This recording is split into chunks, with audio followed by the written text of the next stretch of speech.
As jy nou wil fucking cool lyk in die straat nou, né? Okay, boys. Ja, soos hy nou. Jy moet altyd soos 'n fucking ryk mens aantrek. Tot ek is jy hoe arm, jy probeer nog steeds. En as jy wil nou donders cool lyk in die straat, eerste ding is jou fucking broek moet halfway by jou hol afhang. Dis hoe dit werk. Dit moet so wees. En jy hou jou eiers vas.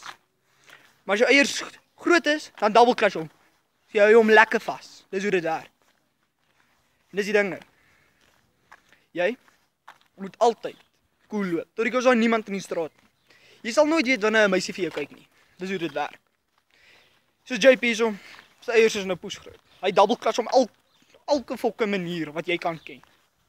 Jy loop so tot jy by jou donder se huis is. Dis hoe dit werk. As jy by jou huis kom, maak jouself weer netjies want die ouers sal jou bliksem. Glo my, het al met my gebeur. Maar nog steeds. Hierso 3 reëlings. Ek het mos nou gesê. Nie fucking spoeg altyd. Jy spoeg. Ja, Spoeg. jy moet fucking spoeg. Maak nie saak wat nie, jy spoeg. Jy spoeg.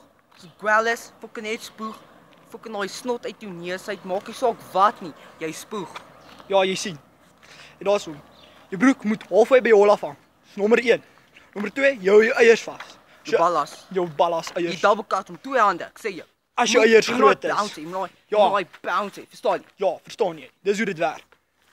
En jy moet altyd cool loop in die straat. Jy moet so bounce. En jy moet so lekker los wees. Dis hoe dit werk. En ja, dis maar al wat ek het te sê.